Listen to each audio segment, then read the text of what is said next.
นิ่งไว้1 วินโอเคจัดไปสำหรับวันที่1 เดือน 11ก็เป็นการเริ่มต้นที่ดีอีกมือหนึ่ง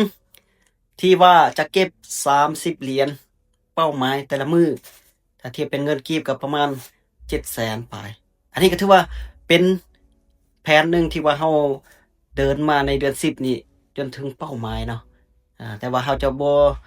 แม่นว่าเก็บท้ายเดือนจังถอนอันนั้นมันอันตรายโพดเนาะเอาเก็บมีกำไร 2-3 มื้อแล้วก็ถอนอันนี้จะเป็นสิ่งที่ดีเด้อเดี๋ยวนี้ก็ถือว่าจะเก็บอีกเนาะเก็บอีกมื้อละ30เหรียญอย่าพลาดเนาะใส่เทคนิคแนวใดเดินเทรดแนวใดมีกำไรแนวใด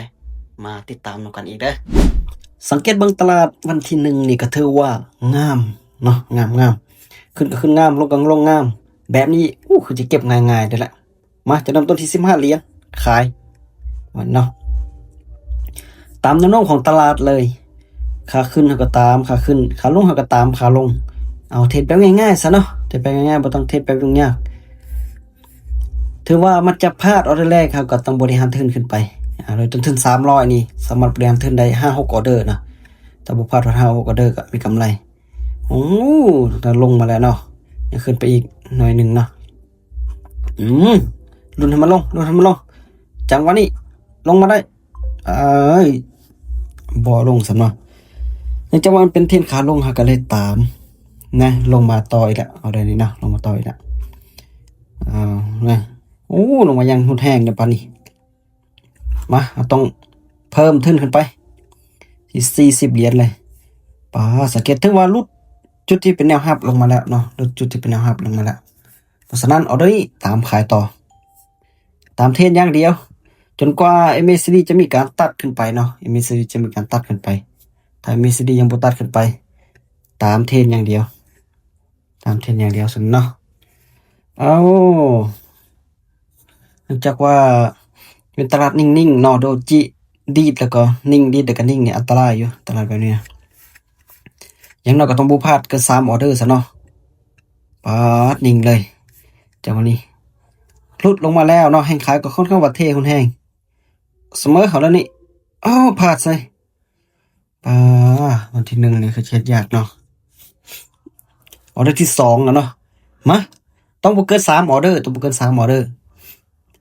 ลบไปที่55เหรียญละเอาเดอร์นี้ต้องไปประมาณ100เลยจังหวะนี้นะป๊าดคำว่าดีดตะพักแบบนี้นะอันตรายตามอีกขาอีกอย่างเดียวมันเป็นขาลงแบบนี้นะลงแล้วก็ดีดปรับว้าจะเป็นจังหวะเก่าแบบนี้เนาะน่าจะบ่ได้น่าจะลงแดงได้นะเอาเดินจังหวะนี้แหละนะจังหวะที่รอคอยว่าแล้วถ้าว่าตามเทรนนี่มันบ่พลาดเกิน3ออเดอร์แน่นอนนะบ่พลาดเกิน3ออเดอร์แน่นอนเพราะฉะนั้นตามเทรนเนาะตามเทรนเลยงามๆเลยแหละเอาเลยนี่งามๆเลยจังหวะนี้งามๆเลยนิ่งไว้1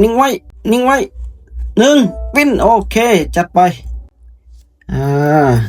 จังซี่แหละว่าแล้วเฮาตามเทรนนี่มันบ่พลาดเกิน3ออเดอร์แน่นอนยังลงมางามๆอีกเนาะงามอีกแต่ว่าตอนนี้เฮาตามเป้าแล้วสังเกตเบิ่งบวกมาที่49.5ตั้งเป้า30เหรียญเนาะถือว่าเฮาเริ่มต้นด้วยดีบ่พลาดเกินออเดอร์ที่3มีกำไรงามๆการลงทุนมีความเสี่ยงต้องศึกษาให้ดีก่อนลงทุนนะ